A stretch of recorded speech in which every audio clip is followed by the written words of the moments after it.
जो कल हमने पढ़ा था उसमें किसी को कोई डाउट है क्या?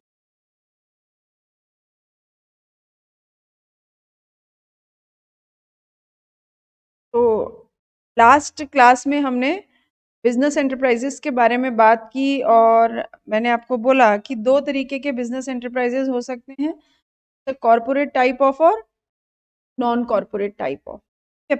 कॉर्पोरेट टाइप ऑफ मींस ऐसे बिजनेस एंटरप्राइजेस जो बिना रजिस्ट्रेशन के सेटअप नहीं हो सकते, registration is mandatory for them, right. और नॉन कॉर्पोरेट टाइप ऑफ जहां पे रजिस्ट्रेशन मैंडेटरी नहीं है। हमने एग्जाम्पल देखा कॉर्पोरेट टाइप ऑफ का, कंपनी, एलएलपी, कोऑपरेटिव सोसाइटीज भी वैसी ही होती हैं, जबकि HUF, sole proprietorship, partnership. HUF सुना है आपने? Hindu undivided family. So they are the business enterprises which are non-corporate type of, ठीक है। और जब हम कंपनी के बारे में समझ रहे थे तो हमने ये भी समझा कि every body corporate need not to be a company, because once body corporate registered under Companies Act, then only it can be considered as company. Okay, otherwise body corporate means simply a separate legal, right. तो जब हम company के बारे में बात कर रहे थे तो हमने बोला कि ये देखिए 4 बुलेट आपके सामने स्क्रीन पे हैं।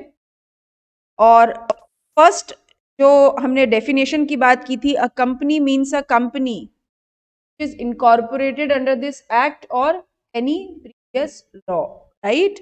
और उसके बाद हमने समझा कि जो कंपनी है वो क्या है, एक बॉडी कॉर्पोरेट है। बॉडी कॉर्पोरेट है इसका मतलब क्या है?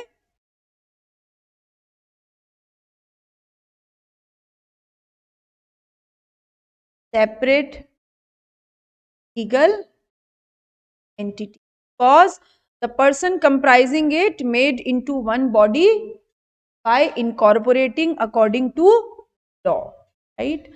जो कंपनी है वो आर्टिफिशियल पर्सन है, it's a capable of enjoying many of the rights and many of the liabilities of a natural person। और बीइंग एन आर्टिफिशियल पर्सन जो कंपनी होती है वो इनविजिबल होती है, इनटेंजिबल होती है, but it exists only eyes of law। It is like a natural person। जैसे हम और आप होते हैं, जैसे हम और आप सारे काम कर सकते हैं, वैसे कंपनी भी कर सकती है, कॉन्ट्रैक्ट कर सकती है, क्यों कर सकती है, ऑल। तो अब हम क्या पढ़ने वाले हैं इस चैप्टर में? हम कंपनी की कैरेक्टरिस्टिक्स के बारे में बात करेंगे, राइट। लेकिन कंपनी की कैरेक्टरिस्टिक्स को अंडरस्टैंड करने से पहले हम आज क्या करेंगे, वो मैंने कल आपको बोला था कि मैंने आपके सिलेबस को 16 चैप्टर्स में डिवाइड किया हुआ है। उन 16 चैप्टर्स का ब्रीफ एक बार मैं आपको दे देती हूँ, आप भी नोट करेंगे और उसके बाद ना हम हमारा कंटेंट पढ़ना स्टार्ट करेंगे। तो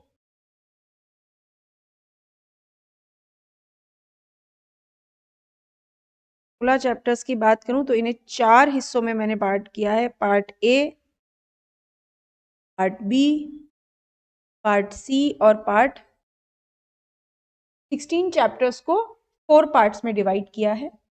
पार्ट ए में हम क्या क्या पढ़ने वाले हैं? Introduction,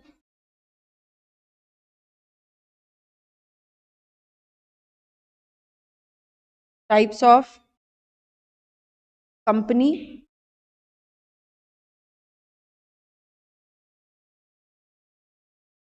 promotion and formation,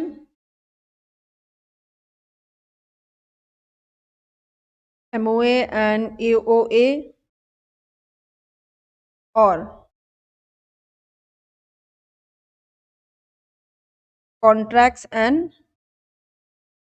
convergence, यानी एक कंपनी दूसरी कंपनी बदलती है, called conversion.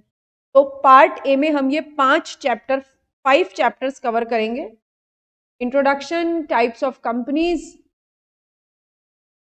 Promotion and formation, MOA, AOA, contracts and conversion.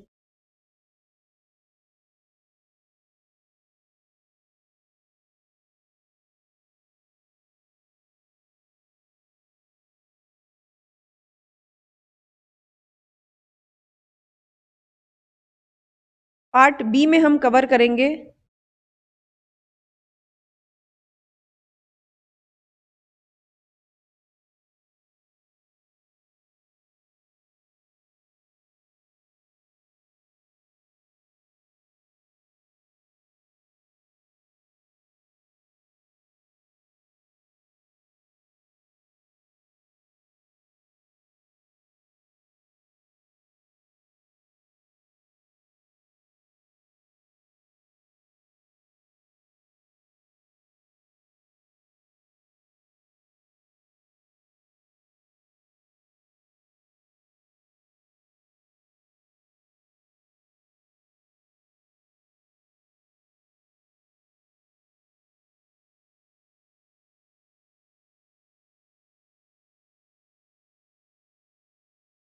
Part B में चैप्टर नंबर 6 हमारा आएगा share capital, chapter number 7 buyback and reduction of share capital, chapter number 8 prospectus, 9 debentures, 10th charges and 14th deposits.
Part C में मैंने लिखा 11th chapter allotment of shares, 12th membership, 13th transfer and transmission.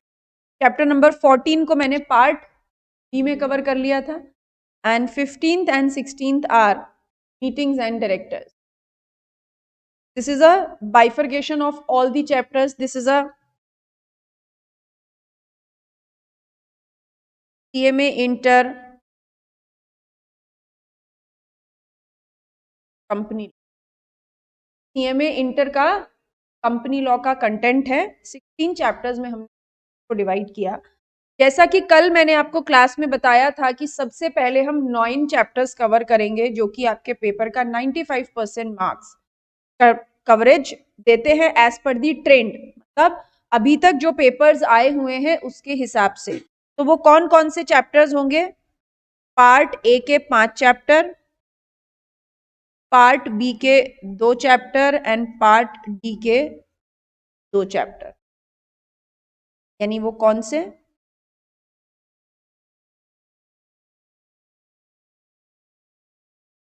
ये जो 9 chapters हैं, these are the most important chapters of the company.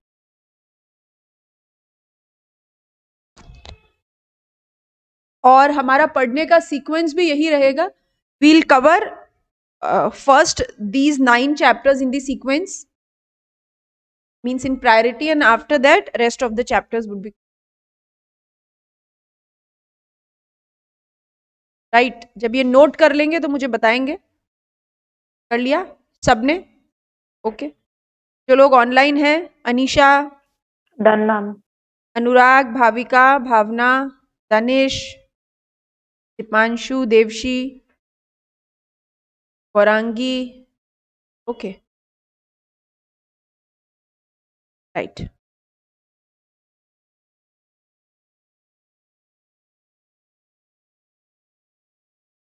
देखिए अब हम, क्योंकि मैंने बोला सबसे पहले हम सीक्वेंस में यही कवर करेंगे, तो हमारे पार्ट ए का फर्स्ट चैप्टर हम कर रहे हैं, दैट इज इंट्रोडक्शन, है ना। सीएमए इंटर में हम क्या पढ़ रहे हैं? इंट्रोडक्शन। ओके। अभी इंट्रोडक्शन में हम सबसे पहले बात करेंगे कंपनी की कैरेक्टरिस्टिक्स के बारे में। आपको कंपनी का एक ओवरऑल इमेज आपके दिमाग में आ गया कि कंपनी क्या होती है। अभी अगर हम कंपनीज एक्ट की डेफिनेशन के हिसाब से बात करें तो हमें नहीं समझ में आएगा कि कंपनी क्या होती है।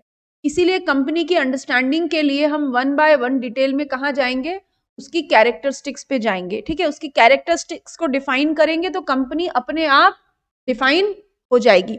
और फर्स्ट कैरेक्टरिस्टिक क्या है, कॉर्पोरेट पर्सनालिटी या सेपरेट लीगल एंटिटी। ठीक है, हमने बात की थी कब क्रिएट होती है separate legal entity, when it is created, yes, from the date of incorporation, यानी जब कंपनी को क्या मिल जाता है, सर्टिफिकेट ऑफ इनकॉर्पोरेशन, राइट, ऐसा ही हमने पढ़ा, बिल्कुल, सर्टिफिकेट ऑफ इनकॉर्पोरेशन जब मिल जाता है। ठीक है, तो यानी कंपनी एक, अच्छा और एक इंपॉर्टेंट चीज, ये कॉर्पोरेट पर्सनालिटी और सेपरेट लीगल एंटिटी ये कंपनी की धुरी है। धुरी, धुरी है, समझते हैं, इट्स अ वन पॉइंट जहां पर कंपनी रोटेट करेगी। कंपनी एक्ट में लिखी हर बात का लेना देना किसी ना किसी तरीके से इस कैरेक्टरिस्टिक से होगा, क्योंकि कंपनी सेपरेट लीगल एंटिटी है। ठीक है, तो कंपनी एक सेपरेट लीगल एंटिटी है या सेपरेट लीगल पर्सन है एंड आर्टिफिशियल, और जैसे ही कंपनी सेपरेट लीगल एंटिटी बनती है, कल मैंने आपको बताया इसका एग्जिस्टेंस को बनाने वालों से और चलाने वालों से अलग हो जाता है। तो इसका एग्जिस्टेंस इसके शेयर होल्डर से अलग होता है।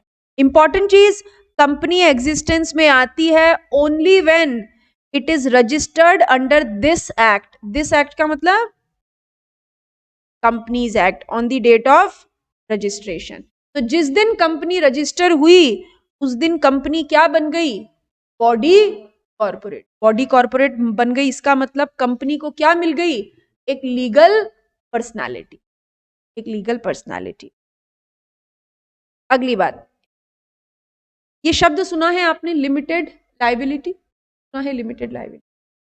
देखिए, कंपनी और पार्टनरशिप फर्म में मेरी ओपिनियन के अकॉर्डिंग सबसे बड़ा डिफरेंस यही होता है कि पार्टनरशिप फर्म में करेगा कोई और देगा कोई।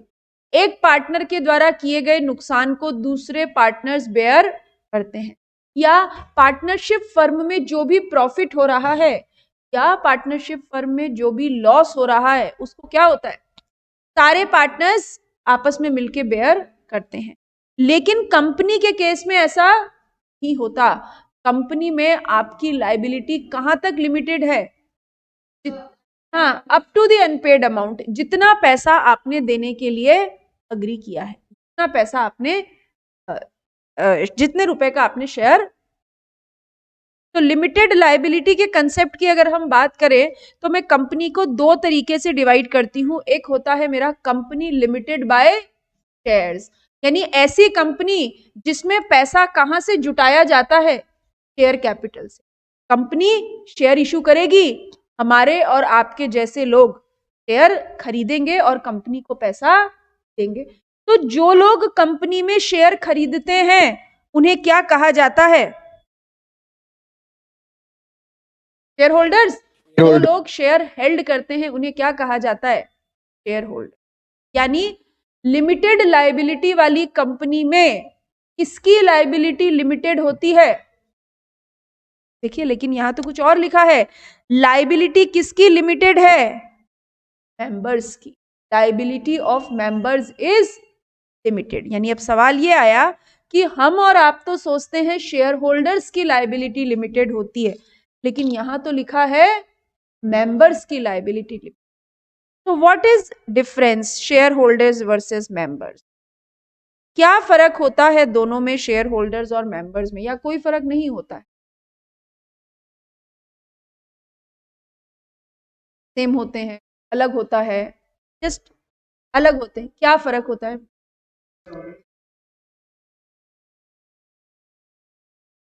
शेयर होल्डर यानी शेयर होल्डर को वोटिंग राइट नहीं मिलता,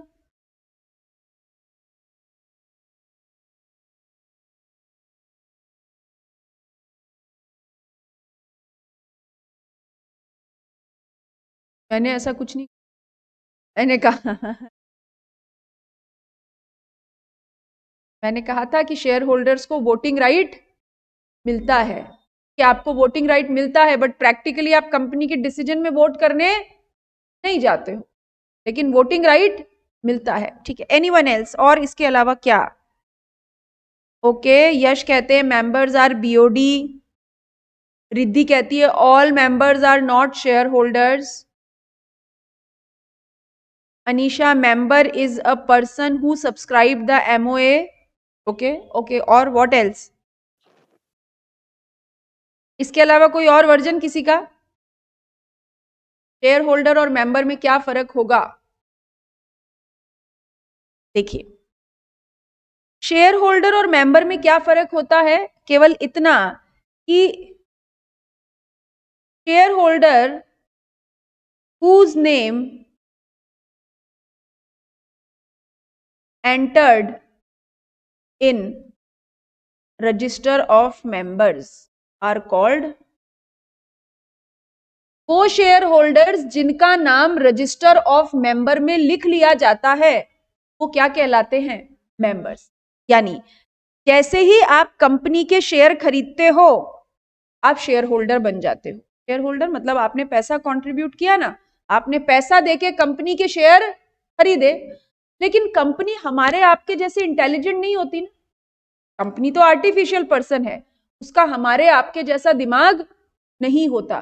तो किन किन लोगों ने कंपनी को पैसा कंट्रीब्यूट किया है कंपनी कैसे याद रखेगी? गजनी बन जाए? कैसे याद रखेगी कंपनी? कैसे याद रखे? रजिस्टर बनाएगी कंपनी। क्या करेगी? एक रजिस्टर बनाएगी। ठीक है, तो वो जो रजिस्टर बनता है it is a statutory record, और उस रजिस्टर को कहा जाता है this is called register of members. तो इस स्टैट्यूटरी रिकॉर्ड में जिन शेयर होल्डर्स का नाम आ जाता है वही कंपनी के मेंबर्स, और सारे अधिकार सारी लाइबिलिटीज किसकी? मेंबर्स की। एज सच देखें तो शेयर होल्डर और मेंबर तो एक ही हैं, बस फर्क क्या है? अगर शेयर होल्डर का नाम रजिस्टर ऑफ मेंबर एंटर हो गया दे आर कंसीडर्ड एज, यानी वोटिंग राइट किसको मिलेंगे? मेंबर को। अनपेड कॉल किससे मांगी जाएगी? मेंबर से। बोनस शेयर किसको मिलेंगे? मेंबर्स को। डिविडेंड किसको मिलेगा? मेंबर्स को। राइट शेयर्स किसको मिलेंगे? मेंबर्स को। यानी सारे अधिकार सब कुछ किसके पास? मेंबर्स के पास। क्योंकि अब कंपनी गजनी तो बन नहीं सकती ना, तो कंपनी रजिस्टर ऑफ मेंबर में रिकॉर्ड रखेगी, और जिन शेयर होल्डर्स का नाम रजिस्टर ऑफ मेंबर में आ जाता है वही कंपनी के मेंबर्स। और उन्हीं मेंबर्स की लाइबिलिटी कैसी? लिमिटेड। क्योंकि अनपेड कॉल किससे मांगनी है कैसे याद रखे कंपनी? तो मेंबर्स। नोट करिए, क्या हम नोटिंग्स कर रहे थे वही नोट करिए। Share holders comma whose name entered in register of members, वो शेयर होल्डर्स जिनका नाम रजिस्टर ऑफ मेंबर में आ गया क्या कहलाएंगे? मेंबर्स। तो अभी आपसे कोई पूछे कि शेयर कैपिटल वाली कंपनी में किसकी लाइबिलिटी लिमिटेड होती है? किसकी लाइबिलिटी लिमिटेड होगी? मेंबर्स की लाइबिलिटी। ठीक है, तो लाइबिलिटी ऑफ मेंबर्स लिमिटेड कितना? To the extent of unpaid amount. यानी कंपनी ने मान लीजिए 10 रुपए का शेयर इशू किया है और उस पे 1 रुपया क्या है? प्रीमियम। यानी टोटल कितना पैसा देना है? 11। अगर मैंने 5 रुपया दे दिया तो मेरी अनपेड लाइबिलिटी कितनी है? 6। तो ज्यादा से ज्यादा कंपनी कितना मांग सकती है? 6। कंपनी को 10 करोड़ का लॉस लगे या 100 करोड़ का, हमारी दौड़ कितनी? 6 रुपए तक। बस 6 रुपए से ज्यादा मैं एक सिंगल पैनी भी कंपनी को कंट्रीब्यूट करने के लिए लाइबल। इसीलिए हम कहते हैं कंपनी के मेंबर्स की लाइबिलिटी लिमिटेड। लिमिटेड मतलब to the extent of unpaid amount. अगर प्रीमियम है बिल करेंगे। एक बार अगर आपने अपने शेयर्स पे पूरा पैसा दे दिया, उसके बाद उसके बाद जा सिमरन जी ले अपनी जिंदगी, कोई नहीं बोल रहा है, कोई नहीं पूछ रहा है, ठीक है। आपने अगर एक बार अपने शेयर पे 100% कॉन्ट्रीब्यूशन अग्री किया था, तो दे दिया, now you don't have any further liability towards, right. अच्छा, ये नाम सुना है कंपनी लिमिटेड बाय गारंटी? क्या होता है limited by guarantee? Members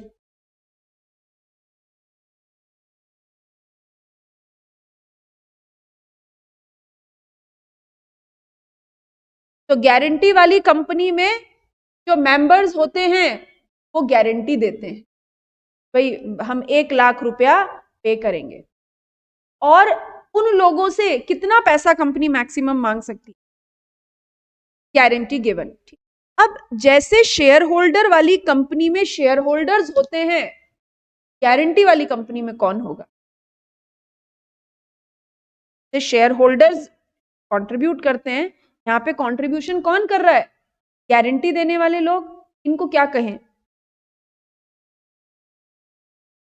guarantors, यश कहते हैं गारंटर्स। और कुछ? दे आर कॉल्ड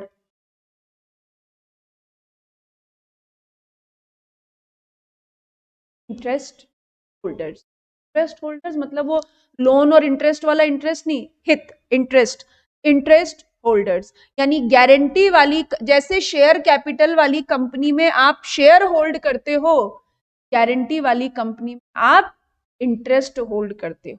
वहां रजिस्टर ऑफ मेंबर में किसका नाम लिखा जाता है? शेयर होल्डर्स का। और यहां रजिस्टर ऑफ मेंबर में इंटरेस्ट होल्डर्स। तो लिखिए कंपनी लिमिटेड बाय गारंटी, लिखिए कंपनी लिमिटेड बाय गारंटी, और सामने एरो डाल के लिखिए इंटरेस्ट होल्डर्स।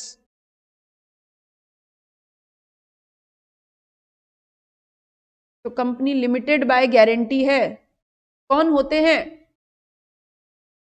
इंटरेस्ट, और इंटरेस्ट होल्डर्स की liability limited to the extent of guarantee given. और एक खास बात, ये गारंटी का पैसा कंपनी कब मांग सकती है? At the time of winding up. यानी जब शेयर कैपिटल वाली कंपनी होती है तो आपने 12th में पढ़ा होगा allotment amount, application money, first call, second call. लेकिन गारंटी में ऐसा कुछ नहीं होता, at the time of winding up only. के पहले खाओ पियो पचाओ, कोई टेंशन नहीं, कोई पैसा कंपनी नहीं मांगने वाली है, राइट। एक बार पढ़ लीजिए इस पूरे limited reserve capital. Yes Dinesh. Ma'am reserve capital नहीं, it's not a reserve capital, क्योंकि रिजर्व कैपिटल का कंसेप्ट अलग होता है बेटा। रिजर्व कैपिटल में तो क्या होता है, कंपनी स्पेशल रिजोल्यूशन पास करके एक अमाउंट को सेट असाइड कर देती है, जिसको वाइंडिंग अप के टाइम पे मांगा जाता है। तो रिजर्व कैपिटल नहीं होती ना, रिजर्व कैपिटल अलग चीज होती है। It is not reserve capital, it is like share capital वाली कंपनी में आप शेयर खरीद के कंट्रीब्यूट करते हो, और गारंटी वाली कंपनी में आप गारंटी देकर कंट्रीब्यूट, है ना, वादा कर रहे हो कि देंगे बाइंडिंग अप के टाइम पे पैसा आपको। कोई और डाउट? अच्छा, MOA stands for memorandum of association. Memorandum of association. Memorandum of association. Memorandum of, क्या होता है हम पढ़ेंगे आगे।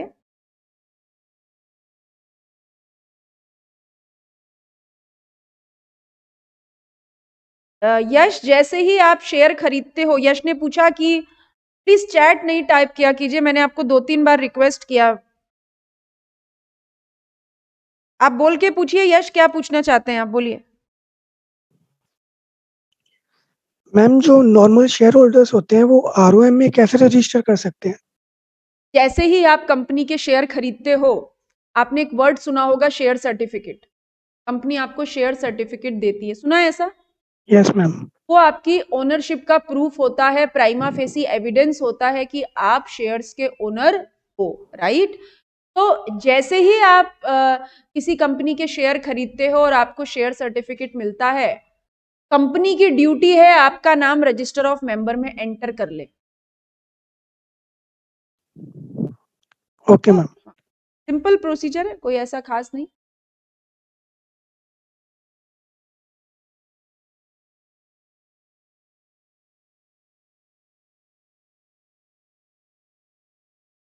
अगली बात, common seal. Common seal now अब कंपनी है, क्योंकि कंपनी सेपरेट लीगल एंटिटी है ना, company separate legal entity, company corporate personality है, राइट? तो सबसे पहले ये पढ़ेंगे, 8th नंबर की कैरेक्टरिस्टिक पढ़ेंगे कॉमन सील से पहले। क्योंकि कंपनी सेपरेट लीगल एंटिटी है, इसीलिए कंपनी कॉन्ट्रैक्ट कर सकती है या नहीं कर सकती? कर सकती है ना। तो क्योंकि कंपनी कॉन्ट्रैक्ट कर सकती है, इसीलिए कंपनी के पास क्या होते हैं? कॉन्ट्रैक्चुअल। कॉन्ट्रैक्ट किसके नाम पे करेगी? Company, right? कोई भी कॉन्ट्रैक्ट, जैसे for example DCC private limited, DCC private limited ने एक रेंट अग्रीमेंट किया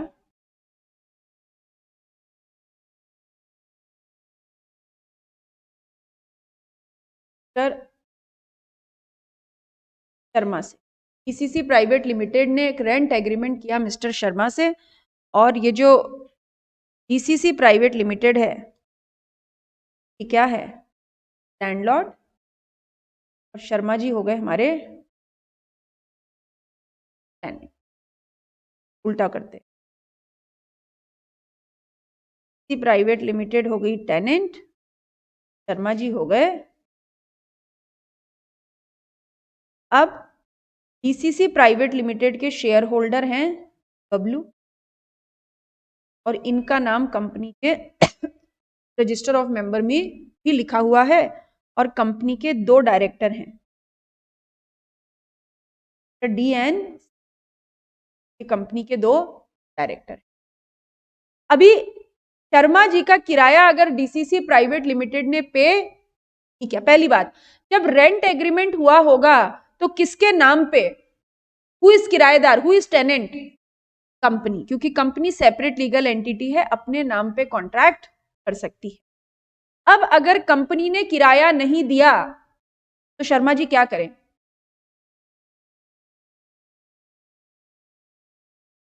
हाँ बिल्कुल, क्या करें बताओ, क्या कहता है आपका दिल?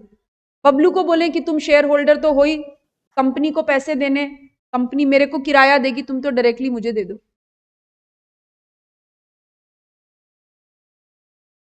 क्योंकि Bablu is nowhere responsible towards mister Sharma. Bablu कहीं भी मिस्टर शर्मा के लिए रिस्पॉन्सिबल नहीं है। बबलू किसके लिए रिस्पॉन्सिबल है? बबलू तो कंपनी के लिए रिस्पॉन्सिबल है, राइट?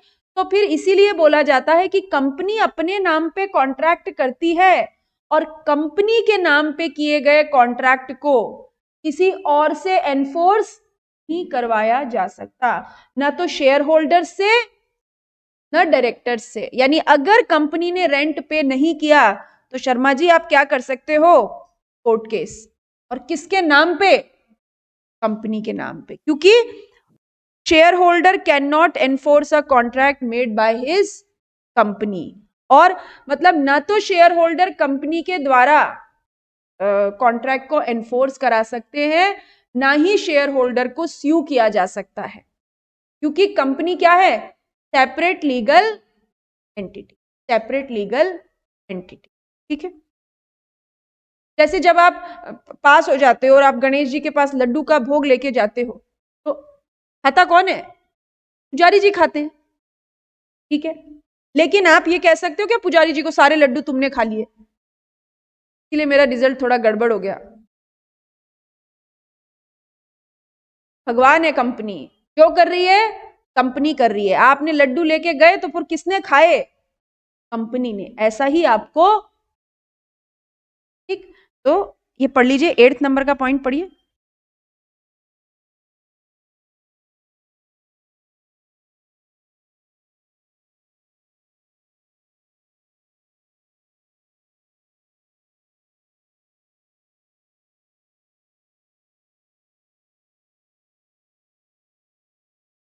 पढ़ लिया? कोई डाउट? अब क्योंकि कॉन्ट्रैक्चुअल राइट है, इसीलिए 5th पॉइंट पढ़ेंगे। Capacity to sue and be sued.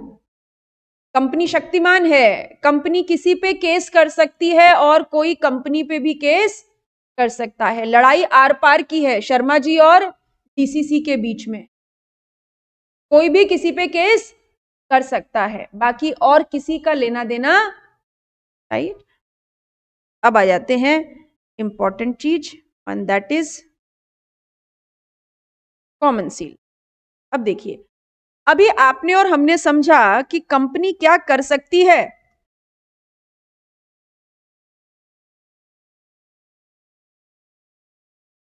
Company क्या कर सकती है? कॉन्ट्रैक्ट कर। अब क्योंकि कंपनी कॉन्ट्रैक्ट कर सकती है, तो आपने इंडियन कॉन्ट्रैक्ट एक्ट पढ़ा होगा फाउंडेशन में। ऑफर होता है, एक्सेप्टेंस होगा, अग्रीमेंट होगा, यानी इस कॉन्ट्रैक्ट पे एक पार्टी की सहमति हो या दोनों की, मतलब प्रॉमिसर और प्रॉमिसी दोनों सेम सेंस में सेम थिंग पे एग्री करें, ऐसा ही पढ़ा। तो कंपनी इस कॉन्ट्रैक्ट को क्या करे? साइन। अब कंपनी तो हमारे आपके जैसे इंटेलिजेंट तो है नहीं ना जो बोल के गाना सुना दे, नहीं। कंपनी को अपनी बात कहने के लिए क्या करने हैं? साइन। तो कंपनी कॉन्ट्रैक्ट पे क्या करे? साइन। लेकिन company can't sign. Reason? Company का कोई फिजिकल शेप तो है नहीं, कंपनी तो आर्टिफिशियल पर्सन है। तो कंपनी इस साइन करने की जगह क्या लगाती है? हाँ, अफिक्सेशन ऑफ कॉमन। जहां जहां कंपनी को साइन करने होते हैं, वहां वहां कंपनी क्या अफिक्स कर देती है? Common seal. कॉमन सील लगी, इसका मतलब क्या? कंपनी ने साइन किए, तो कॉमन सील क्या हो गई? It is a official signature of, ये बात मानते हैं sir? It is a official signature of company. और होता क्या है, ऐसी एक राउंड सील होती है और इधर इधर इधर इधर कंपनी का नाम एनग्रेव खुदा हुआ होता है। अब कंपनीज अमेंडमेंट एक्ट 2015 में एक बहुत बड़ा मेजर चेंज आया और बोला कि अगर, बिकॉज ये कॉमन सील बहुत इंपॉर्टेंट है, यानी कॉमन सील लगते ही कंपनी उस चीज के लिए रिस्पॉन्सिबल हो जाती है, तो कॉमन सील को बाकायदा कंपनी के सीएस की कस्टडी के लॉक एंड की में रखा जाता है, बहुत संभाल के रखा जाता है। तो एक अमेंडमेंट आया कि कॉमन सील को रखना अब कंपनी के लिए क्या है? ऑप्शनल। ने कॉमन सील लगाना ऑप्शनल नहीं बोला, मैंने बोला कॉमन सील को रखना। यानी अगर आपके पास कॉमन, ध्यान से सुनिए क्या बोल रही हूं, अगर कंपनी के पास कॉमन सील है तो कंपनी क्या करे? कॉमन सील लगा दे। और अगर कंपनी के पास कॉमन सील नहीं है, कंपनी ने बोला ये कौन झंझट करेगा, हमको तो कॉमन सील रखनी। अगर कंपनी के पास कॉमन सील नहीं है तो फिर उन डॉक्यूमेंट्स को कौन साइन करे? एक सीएस और एक तब, या तो क्या करे? कॉमन सील लगा दे। अगर कॉमन सील नहीं है तो कॉमन सील की बराबरी कौन करेगा? एक सीएस और एक डायरेक्टर का साइन। पर मान लो कंपनी में सीएस नहीं है तो फिर दो डायरेक्टर्स। बात समझ में आई? ठीक है, यानी हमने क्या बोला? Now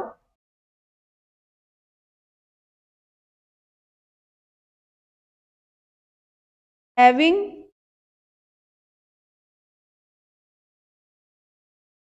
common seal is optional. Having word पे ध्यान दीजिएगा, कॉमन सील रखना ऑप्शनल है, यानी इसका मतलब क्या? अफिक्स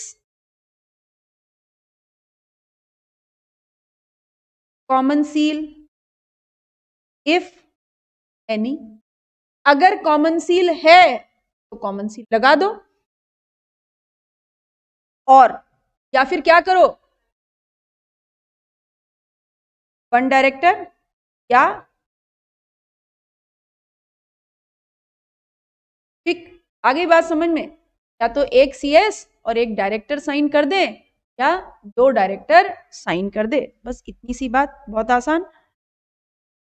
तो देखिए क्या लिखा है, the common seal is used by the company for affixing in the document such as contract, contract होते हैं वहां पे कॉमन सील अफिक्स की जाती है। Since it is artificial person and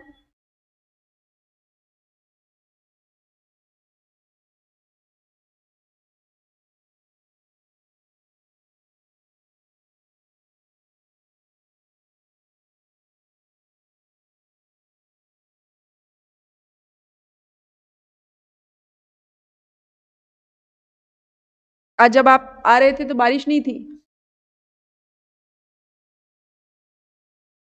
सुबह 8 बजे से आई थिंक थोड़ी बारिश हो रही। कहाँ से आते हैं आप लोग जयपुर में? टोंक फाटक से, हमारे घर की तरफ राजा पार्क पास में, स्कीम में ही हो, ऐसे घूमते फिरते तो हाँ, ये सबसे बढ़िया है।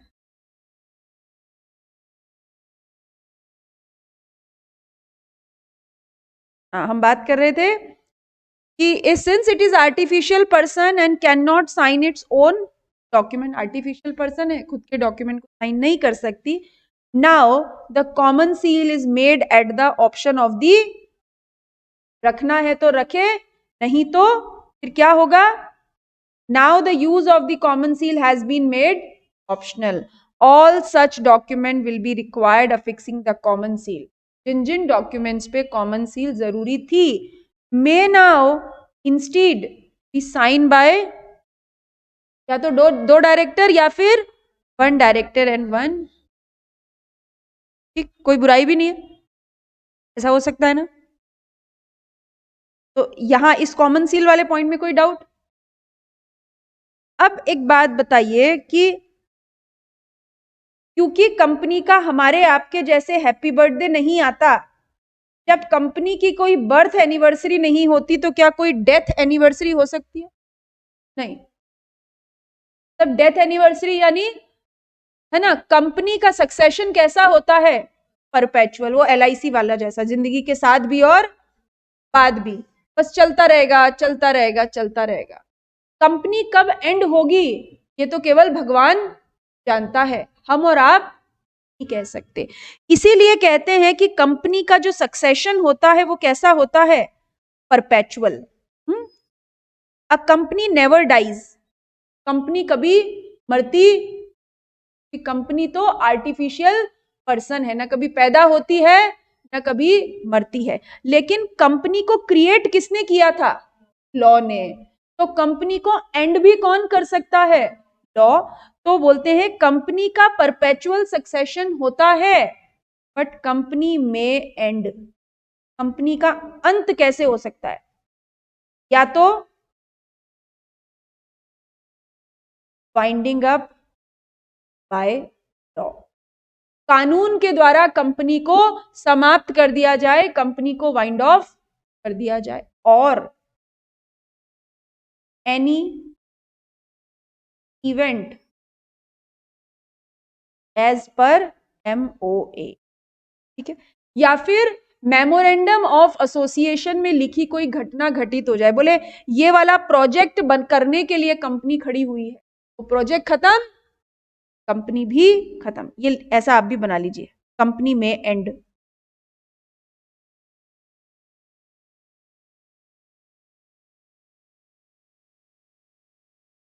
वाइंडिंग अप बाय लॉ,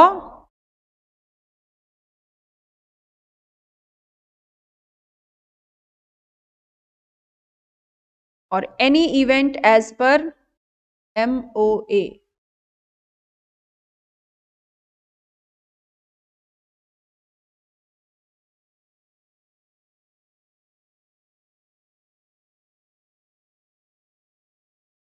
कोई डाउट? तो क्या लिखा? Member may come, member may go, but company goes on forever. Member आएंगे, मेंबर जाएंगे, लेकिन कंपनी तो चलती रहेगी। ठीक है, मैंने आपको एक एग्जांपल भी दिया था, कंपनी के मीटिंग में बम ब्लास्ट हो जाए और सारे मेंबर्स की डेथ हो जाए तो भी कंपनी की सेहत को कोई फर्क नहीं पड़ता है। चलिए पढ़ लीजिए एक बार 6th परपेचुअल सक्सेशन को रीड कर लीजिए। कोई जो ऑनलाइन स्टूडेंट्स है उनमें से किसी को कोई डाउट है तो बोलिए। मैम हाँ जी बोलो यश। मैम अगर कंपनी काफी टाइम से लॉसेस में है तो वो क्या बंद हो सकती है? कंपनी बहुत टाइम से लॉसेस में है तो एज सच तो कंपनी का परपेचुअल सक्सेशन है, तो कंपनी एज सच तो बंद नहीं हो सकती, लेकिन कंपनी का कानून के द्वारा वाइंडिंग अप करवाया जा सकता है। If company is unable to pay its डेब्ट तो लॉ के द्वारा उसका वाइंडिंग अप हो सकता है, बट ये कोई रीजन नहीं होता क्योंकि कंपनी लॉस मेकिंग है तो बंद हो जाएगी। फिर भी उसका लॉ के द्वारा वाइंडिंग अप करवाना पड़ता है by following the proper procedures और कंप्लायंस। मैम जैसे कितनी सारी टेलीकॉम पहले कंपनी थी वो अब सब बंद हो चुकी है। हाँ तो उनका प्रॉपर लॉ के द्वारा वाइंडिंग अप होता है। हाँ वो एक प्रोसीजर फॉलो करना पड़ता है, फिर डिसीजन लेते हैं, एनसीएलटी के पास केस जाता है, आरओसी के पास जाता है, तब कंपनी बंद होती है। मतलब ऐसा नहीं होता कि 3 साल से लॉस है तो चलो अब 31 दिसंबर को लॉक कर लेते हैं, कहीं जाएंगे ना कोई हमारे यहाँ आएगा, ऐसा नहीं हो सकता। और कोई डाउट यश? No ma'am. चलिए आज के लिए इतना ही।